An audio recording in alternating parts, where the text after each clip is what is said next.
Hello, Danny Dank, and welcome to your deck review. For those of you joining us for the first time on YouTube, this is a series where I, Maldorius Houndington, review your commander deck's weird little PP. Your PP is your premise and your practicum. Your premise is the idea behind your deck. It's what you hope it does. It's what would make you so happy, fill you with dopamine. Your practicum is the dog shit you put in the 99 and why your dreams can't be reached. So we're going to spend a few minutes talking about this deck builder's idea, and then after that, transition into what's in the actual deck. Will that help the idea happen? The idea behind this deck is Rocco's Chaos Combo cart. This is a Naya Chaos Combo deck. The goal is to chaotically flip into combos while slowing everybody else down. We have panic buttons. We can flip the table whenever the game isn't in our favor, and we're going to break parity, which is Parity, rather than breaking parody, which is when you like make fun of something. First and foremost, this is not a chaos deck. That is not meant as a knock on you. We just have to have a transparent and honest understanding between us if we are going to improve the deck. This is like however many different combos.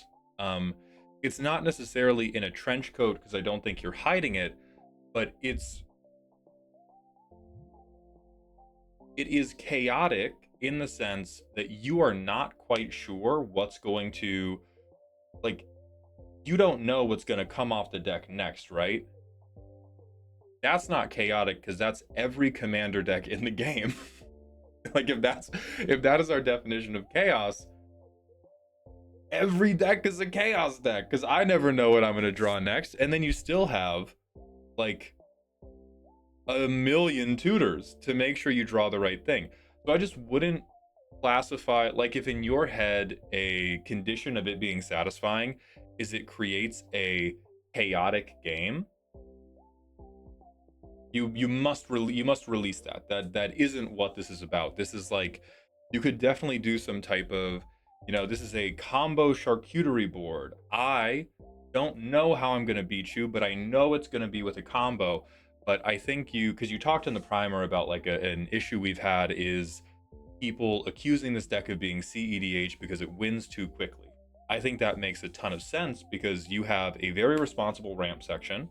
So I can easily see how we would go Rocco turn 2, begin flipping cards, and then if we get lucky, we can stick a win the game combo by like turn 4. Of course, casual players would think that's CEDH. It's closer to bracket 4 than it is bracket 3. But like, yeah, that makes sense to me.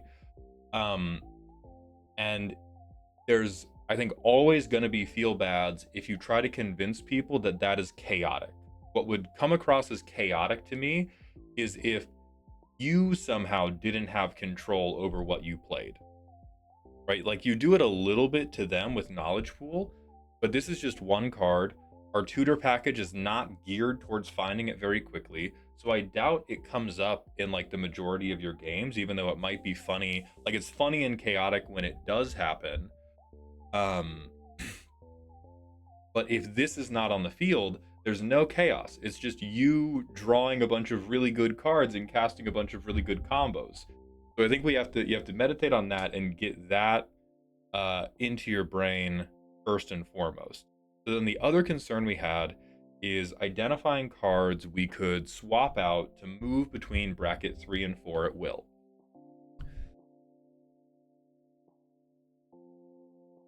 I'm trying to think about how to do that without totally dissecting the deck, because the thing that's going to make people unhappy at bracket 3 is you're doing a fucking food chain combo. Like I was like, oh, maybe we could take out the ramp, slow it down a little bit, but you're still using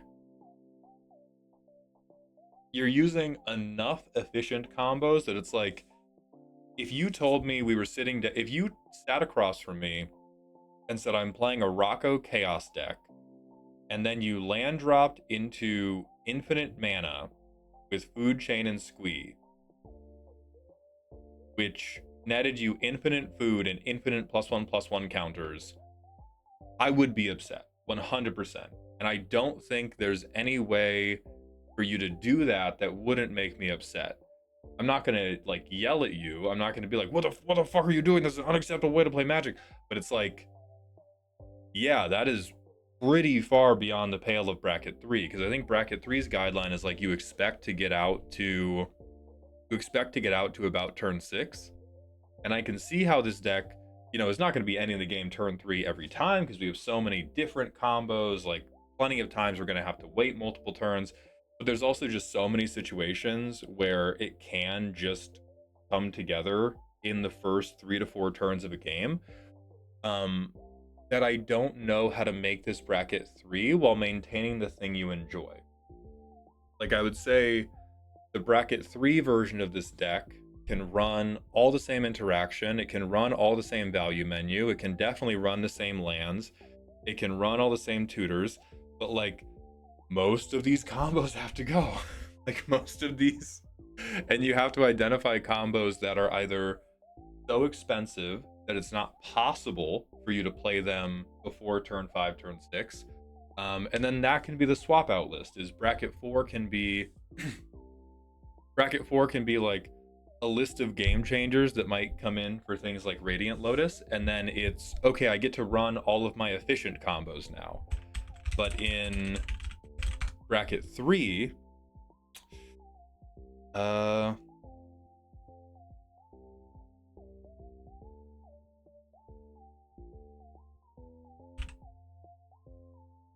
let's look at just Naya combos in bracket 3.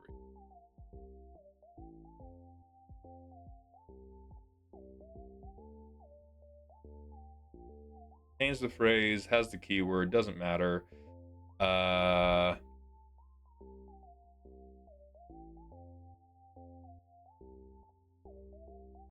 do like at minimum 3 card combos.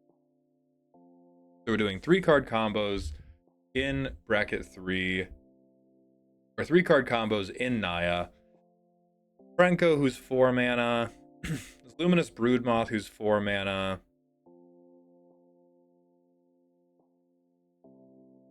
See, like this one, I think people are going to be less mad about because nobody knows what the fuck airy oofs are. It's not going to last too long because it's still just a like. Does that even work? What the fuck? The flying counter on it? I don't even think that does anything, right? Because you sacrifice it, it comes back with a -1/-1 counter on it. Like, I don't think Luminous Broodmoth. Oh, Luminous Broodmoth reanimates it itself. Got it. There we go. So that does work. So yeah, you could use some dog shit like airy oofs, and that would help a little bit. But I think the only thing that's going to assist the political problem you're having is we have to go from combos that are using 2 to 4 mana pieces to combos that are using 5 and above mana pieces. Like this dog shit. And then people will feel like it's more bracket 3 because it's going to take you another turn or two to actually get there. Versus right now, it's just like, okay, am I unlucky? I'm definitely going for a win by turn 5, turn 6. I'll try to give the deck a playtest, but there's so many tutors and so many different lines. I do think I'm probably going to fuck it up, and it's going to play better than I make it look. But as long as your outs require so little total mana, I think you're going to have a very hard time escaping the bracket 4 allegations, even if you're within the game changer restrictions of bracket 3. So like Kodama Rampaging Balos, both of these pieces take 6 mana. That's a little bit, and then you get like infinite creatures, infinite, if I have impact tremors, infinite I kill you. So that is where I would be, because if we have this, we don't have a dork, we have one part of our combo, we would need 6 mana to Finale of Devastation for Shalai and Halar. That seems a little bit slow, but I think it's worth seeing the deck be a little bit slow. So like I do clean nothing for a number of turns. I get Rocco out. What do I exile? Not chaotic. Like, great hit. We have removal for somebody else. Not chaotic in the slightest. I play this, like, I probably just snap Rings of Brighthearth and Swords to Plowshares because I don't want to reveal this combo piece yet. So I get a counter and a food. And I'm still telling people, hey, it's chaotic. Not chaotic. Not at all. I go to my next turn. I have, okay, now I have Walking Ballista too, and I know that I believe Rings of Brighthearts was tagged with Walking Ballista. So I presume from here, the thing I do is I go Red Terror, and then next turn I go Finale of Devastation for Shalai and Halar, or there's probably, maybe there is something I can do this turn to go, all right, Walking Ballista, Finale of Devastation for something that is cheap, that will make me win with Walking Ballista right now, and then I combo off. And like, yeah, that's not chaotic at all, brother. That's good. That's good. You built a well-oiled machine. Um, but nobody's ever gonna bite on the gimmick. So let's keep looking at what goofy combos could be. That's where we have to be. We have to find some goofy combo. I feel like things that revolve around Lumra. Oh, here's the problem with Lumra. Lumra's expensive, which is good. It'll take you a little bit longer to get to him. Lumra combos are very, very resolution heavy, which also have a tendency to piss off people in casual, because it's just like you end up taking so much of the shot clock. And that's not even like, oh, I don't want people to be mad at me. It's just not a fun way to spend your time in bracket 3. So we're looking for expensive, deterministic.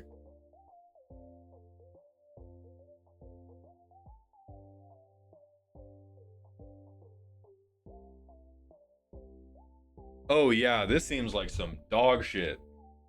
Give me yeah. So this is the type of shit I think you need to be on if you want to really convincingly be more bracket 3 and be more like chaotic, because then you're gonna have to work a lot harder. Like a lot of the combos you're already running are just tight and good combos.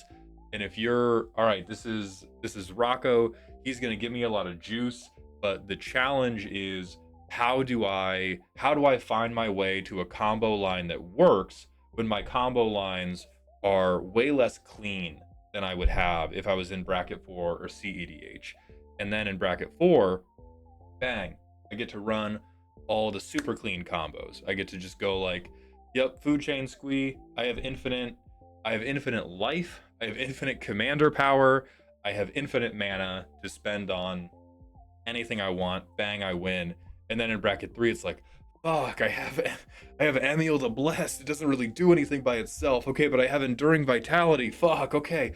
I've drawn Atrix. She doesn't do anything. Fuck. Like, then that would feel a little bit more chaotic, and you would have more moments where you played something and your opponents went, what the fuck could that be doing in there? If you want to ship this as a chaos deck, you must evoke the feeling of, what the fuck is he even playing that for? If you play Food Chain, I know what you're playing it for. And I realize a lot of what I'm leaning on is what your opponents are going to think of you and not what you think of the deck.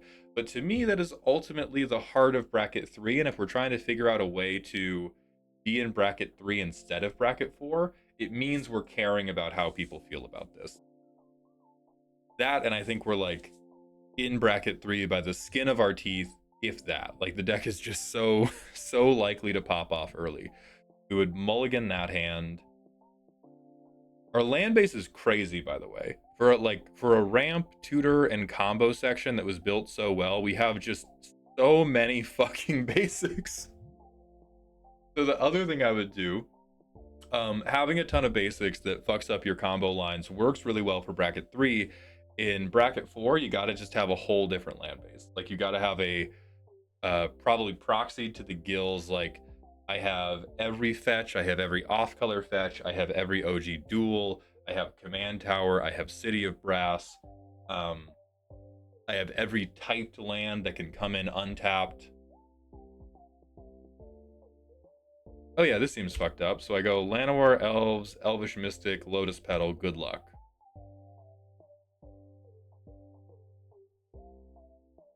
Play this, and I play Sylvan Safekeeper. And I say, don't fuck with me.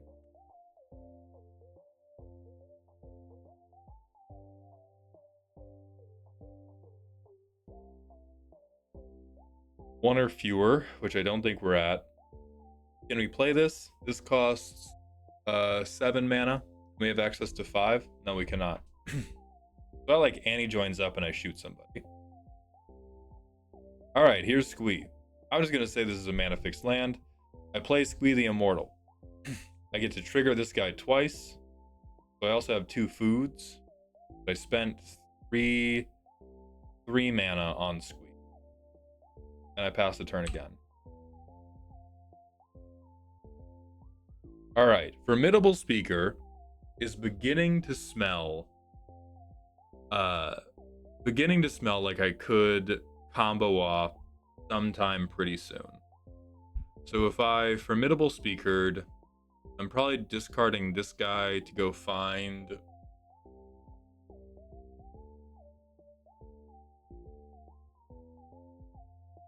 Shalai and Halar.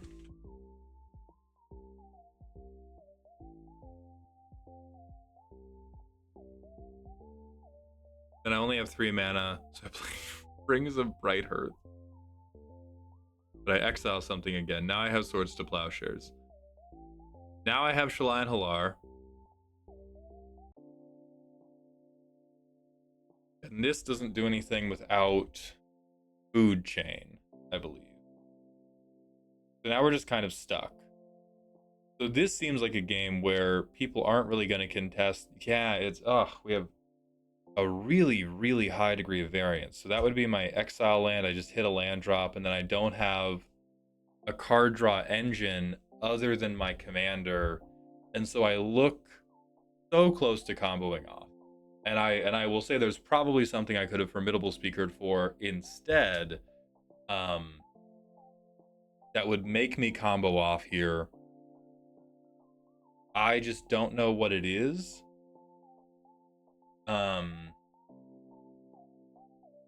But now we're just stuck and we kind of pass the turn not doing anything. And so the discrepancy between the games where you just land drop into a turn 4 win and these games where we're kind of noodle arming with like 80% of a couple different combos, that feels really devastatingly bad to me.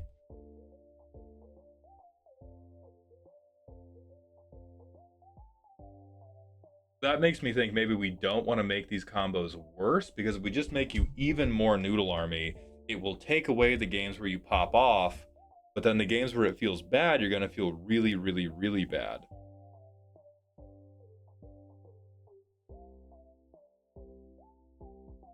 But I don't know of another way to do it that's going to fix your problem.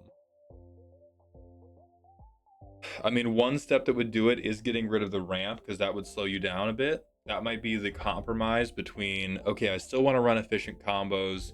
There might be some games where I combo off like too early, but there's going to be fewer of those because I'm not going to be getting the card draw for my commander until turn 3. I'm not going to be having like 6 mana to just play out a combo from hand. I'm going to have to show my pieces one at a time, and then people will have a chance to remove them. Yeah. Okay, so here are your 3 paths. To navigate between bracket 3 and bracket 4, one option is you replace all of your efficient combos with inefficient combos, whether that is finding combos that just cost more mana for each of the pieces, whether that is taking 2-card combos and turning them into 3-card combos, doesn't matter. I can see why your current combo package pisses people off. It makes sense to me. The other option is in bracket 3, you're just not running combos, and you just go for a kind of like mid-range, I'm going to drown you in advantage plan. That does not sound very attractive to me, since the whole point of this was doing a like chaos combo charcuterie board. And then the last option is you keep the combo packages exactly the same, but the bracket 4 version has mana acceleration and the bracket 3 version does not have mana acceleration. You will still need to tell people in rule 0 you might be able to land drop to a really powerful combo, but it will slow you down by a turn or 2, and it will force you to play your combos one piece at a time, rather than like, okay, I ramp for 2-3 turns and then I play, both pieces in one turn, bang, you die. If anybody else sees a different angle, please let me know in the comments, but I do wish you the best, and I hope this helps.